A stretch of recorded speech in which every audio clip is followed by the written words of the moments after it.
Bueno, yo me llamo Esperanza Noemí Escobar Hernández, pero todo el mundo me dice Mimi, es mi nombre artístico ya, supongo. Soy de aquí de Morelia, nacida y crecida, y vengo de la Inés Morelia, de la UNAM, el que está en Salida Pátzcuaro. Yo soy de la licenciatura de Literatura Intercultural y mi tema de tesis fueron las leyendas en Morelia, cuyo título, lo voy a decir, es Memoria Identitaria Sobrenatural, recopilación de leyendas en antiguos espacios y edificaciones de Morelia, como recuperación de espacios turísticos. Esa no es, pero algo así.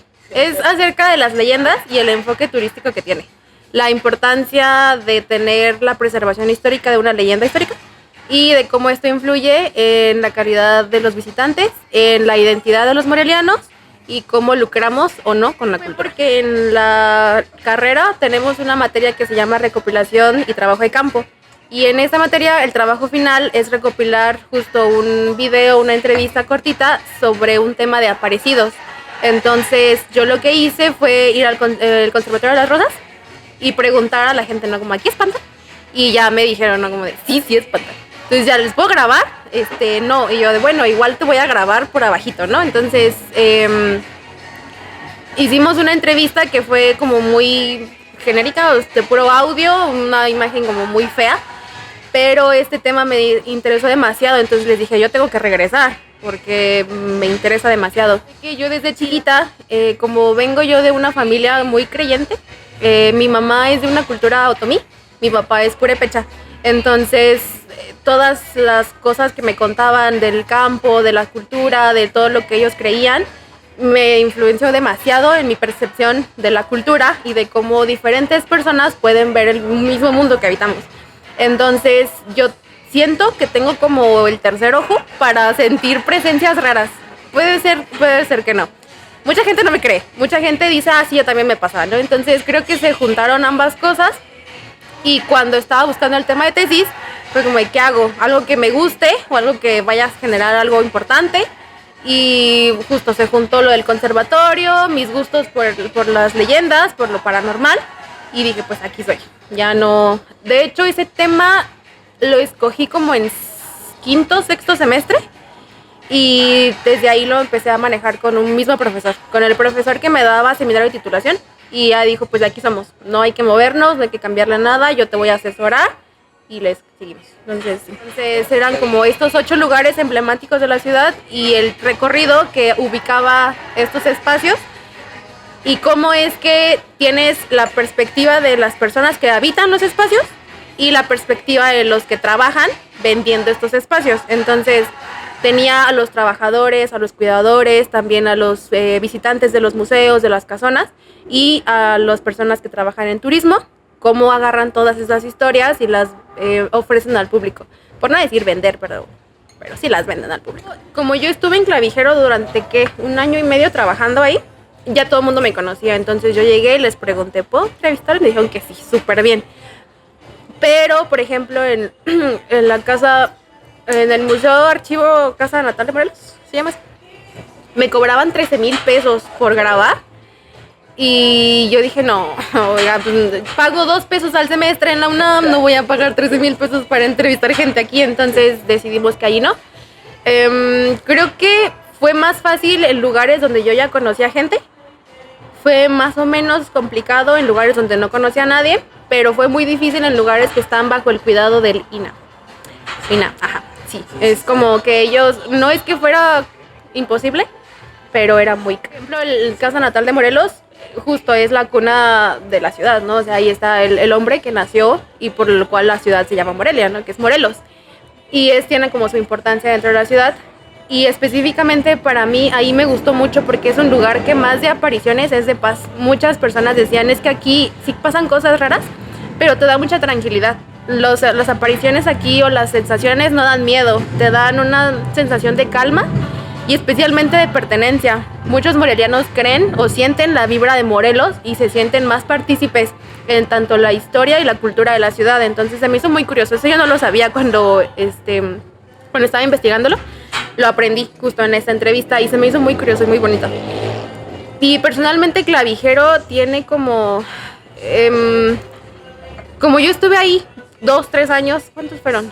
Desde el 2020, desde el 22, desde enero del 2022 estuve trabajando ahí. Es un espacio que a mí se me hace como muy majestuoso. Entonces, conocer esas historias era, ya sé más que tú. Era un poquito más así como esa parte. Y también sentir como que yo pertenecía a ese espacio. Entonces, Clavijero siempre fue como mi lugar favorito. Pero la Casa de la Cultura, al momento de que nos metimos a las tumbas que están en las criptas, ver la tumba del Conde de Peredo, no sé si les ha tocado a ustedes entrar a las criptas o conocen. Tienes que entrar. De hecho, la Casa de Cultura tiene tours guiados.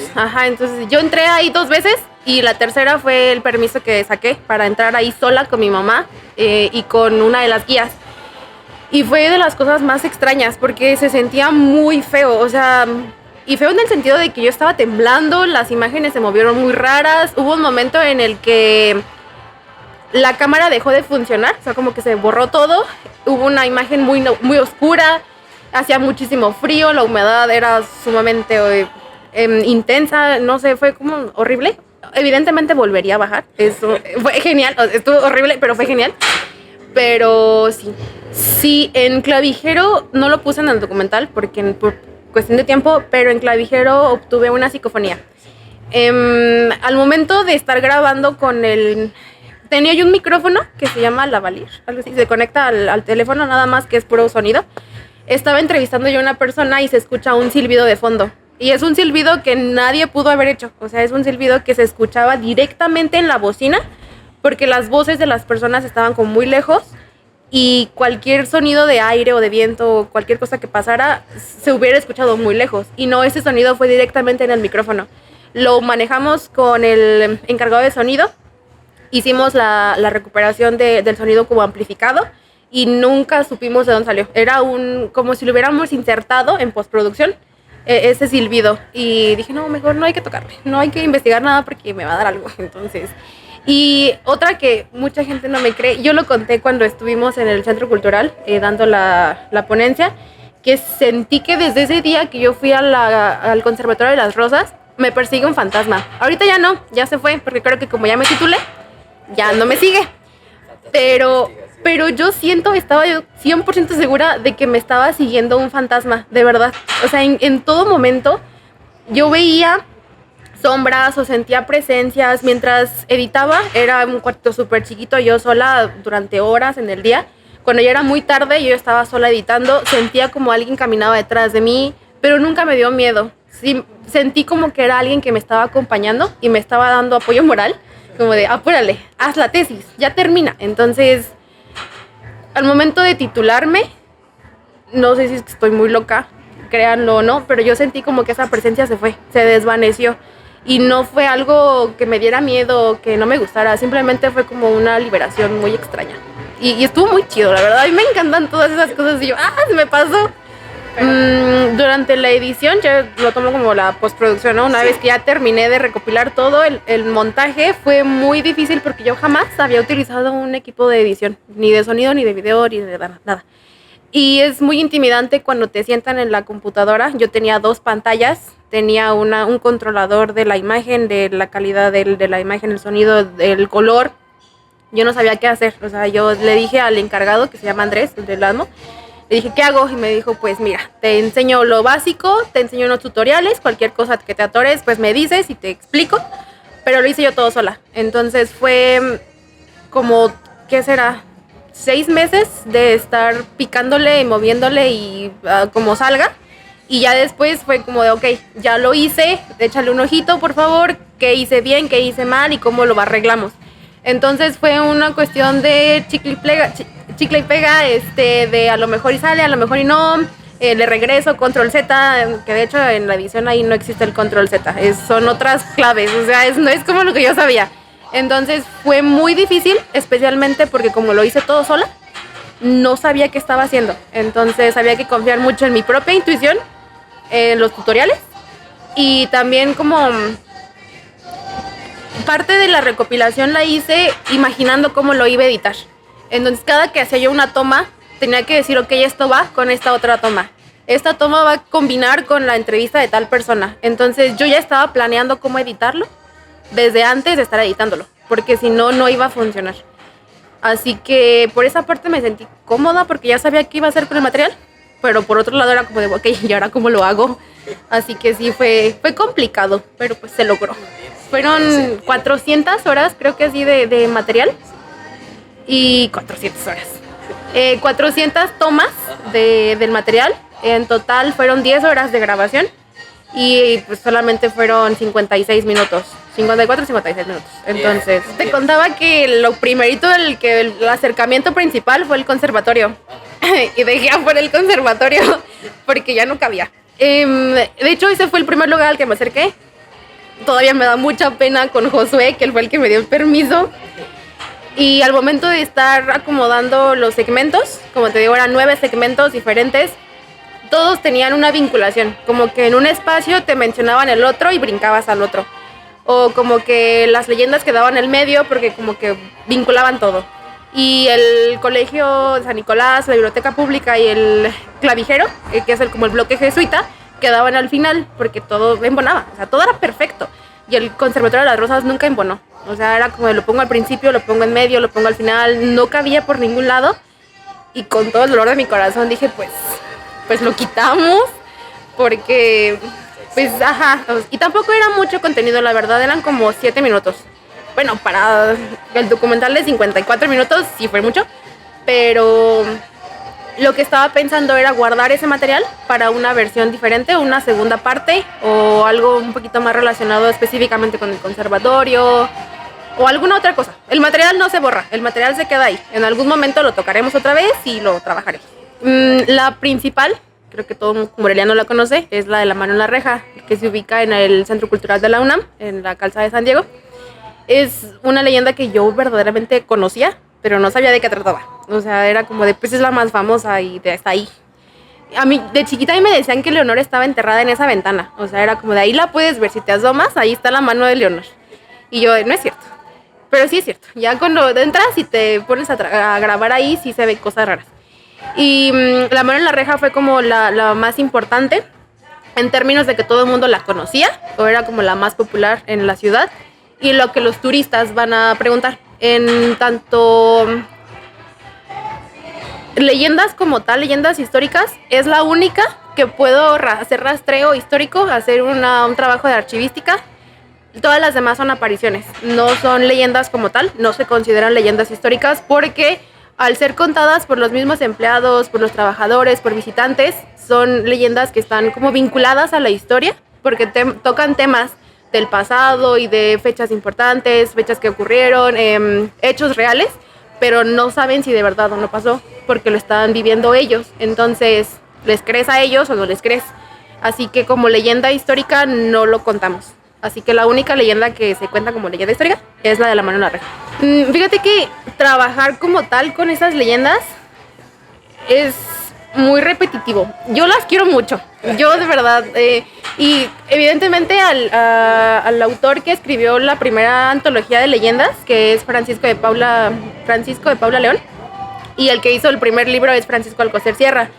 Ellos hicieron la recopilación, la publicación de las leyendas, pero al momento de estar como compartiéndolas en este presente, la gente las empieza pues a manipular demasiado y les cambia demasiados datos para venderlas. Entonces llega un punto en el que ya no es interesante la leyenda como tal y es más interesante para las personas preguntar, bueno, ok, es esta leyenda, pero tú qué has sentido, tú qué has visto, tú qué has vivido aquí. Así que la gente se interesa más en las percepciones de las personas en cuanto al espacio y tienen un sentido de pertenencia todavía más fuerte. El hecho de que exista una persona real, viva, que esté frente a ti contándote, si a mí me tocó, que simplemente escuchar la leyenda. Y para mí se me hace muy curioso porque es que no me quiero meter en ese tema porque me funaron ellos. Pero a ver, ¿cómo lo digo? Los tours de leyendas que están en el centro de la ciudad, no nada más son uno, son varios. No son públicos, son privados. Entonces muchas veces se pelean entre ellos por quién llega a los lugares primero, quién cuenta mejor la leyenda, quién hace esto. Lo cuentas nada más de voz, lo interpretas con actuación, teatro, así. Entonces creo que el hecho de que tengan como esa visión, más que el simple hecho de contar la leyenda, la modifica demasiado y ya le quita un valor, ay, es que no quiero decir patrimonial, pero es un valor que luego específicamente a los morelianos, muchos no conocen sus propias leyendas, porque lo ven más como un producto de consumo a turistas. Entonces es como, mejor no te pregunto, mejor no lo consumo.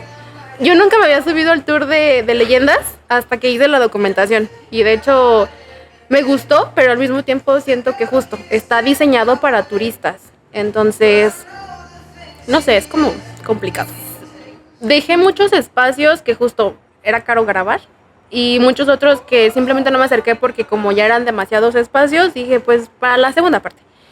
Y específicamente estar trabajando con archivística, al momento de hacer la bibliografía, investigación, los archivos. Los archivos son lugares que tanto la estructura, la arquitectura del lugar, pero los libros para mí también guardan muchas historias. No nada más, o sea, literalmente, ¿no? Que guardan historias, sino como que los objetos materiales tienen una carga simbólica que te llegan de una forma diferente a lo que muchas personas creerían. Es como, bueno, si lo lees ya te enteras de cosas, pero al momento de tocarlos sientes algo raro, ¿no? O sea, a mí me tocó trabajar en el archivo de Morelos, también en el archivo histórico de Morelia, y estuve ahí trabajando y grabando no, ¿cómo se dice esto? Editando el documento de la tesis. Y se sentía muy raro, o sea, yo me sentía acompañada por los libros y por los documentos. Entonces, me gustaría trabajar con archivos específicamente, lo que se cuenta de, por ejemplo, cuáles son los archivos más antiguos o las que tengan historias muy extrañas. En el archivo de Morelos, de hecho, hay un libro de brujería que tiene muñequitos vudú, entonces es como la que tiene muchas historias, ¿no? Como paranormales. Y pues sí, creo que serían los archivos específicamente. Los archivos. Pero parte de mi idea de hacer documental es que pueda llegar a muchas personas que no están acostumbradas a leer tesis, porque las tesis se quedan en la academia, las tesis se quedan en el repositorio de tesis de la universidad y ya nadie las recuerda. Es como de, bueno, tesis hablaste, pues ya va, ¿no? Y, por ejemplo, en mi caso, mi tesis no fue impresa, mi tesis ya fue directamente a lo digital, porque ya las nuevas tecnologías. Pero el documental lo proyectamos en 3 espacios diferentes y el Ayuntamiento de Morelia hizo una gran aportación al hacer los permisos y darme chance de grabar acá y acá y hacer la difusión también del documental. Entonces creo que es importante que sea un trabajo audiovisual porque llega a más personas, pero es un trabajo también muy caro y muy pesado. Entonces habría que tener un equipo detrás y especialmente una casa productora que lo hiciera, porque una como pues investigadora independiente sí lo logra, pero es muy difícil. Ajá. Yo hice me acerqué a todos los lugares, como preguntar primero a los que trabajan ahí, como, ¿aquí espantan? Esa era mi pregunta, ¿aquí espantan? ¿Te puedo entrevistar sobre eso? Y así decían que sí. Me acercaba con los directivos, con los que trabajan en administración o con los que estén encargados. Y entonces yo llegaba con una carta de presentación de mi escuela y de mis asesores, como de, bueno, yo vengo del ADMO y quiero hacer un trabajo de tesis, ¿cómo le hago? Ellos me pasaban los nombres de a quién deberían estar dirigidas las cartas, los permisos, y ya yo llegaba. Los sellaban, me decían sí o no y fijábamos una fecha. El problema de los permisos es que yo tenía el equipo prestado de la escuela por 2-3 semanas, ¿no? Entonces, si los permisos no se ubicaban en esas fechas, no podía yo grabar porque no tengo yo cámaras. Todo era equipo profesional de laboratorio. Así que fue muy difícil intentar como embonar a todos los espacios en una misma semana y en los horarios. O sea, hubo un día en el que estuve desde las 8 de la mañana hasta las 3 de la mañana grabando, que fue mi primer día. O sea, mi primer día yo llegué a Clavijero, luego biblioteca, luego me fui a la casa natal de Morelos, luego a los tours de leyendas. Y los tours de leyendas son muy noche, entonces era como de, ok, estoy en el centro histórico de Morelia a las 12 de la noche, 1 de la mañana, que ustedes creerán que pues ya está vacío, ¿no? No, la gente está en la calle a esas horas y les encanta el centro nocturno, entonces es como de, qué chido. Y hubo un momento en el que también los permisos tenían que ser avalados no solamente por el director del espacio, sino por una institución más arriba de estos espacios.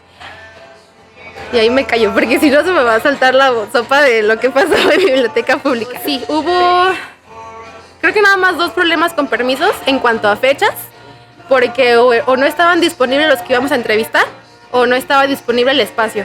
Entonces era como de, ok, no lo meto ahorita, pero lo después, pero no se pudo. Entonces era como de, o grabo hoy o no grabo, porque el equipo lo entrego mañana. ¿Qué hago? Y pues ahí fue lo que pasó en un espacio específico, que por cuestiones legales me dijeron que no lo diga, pero fue divertido, fue una buena experiencia. Lo volvería a hacer, se aprende de los errores, nunca se salten a las autoridades y ya. Y ya. La tesis como tal es un documento de 54 páginas también. Ay, bueno, sí fueron muchas páginas. Y lo pueden encontrar en Tesis UNAM. Lo buscan así como con mi nombre de Noemí Escobar o el nombre de la tesis, que es como leyendas. Lo pueden buscar con las palabras clave.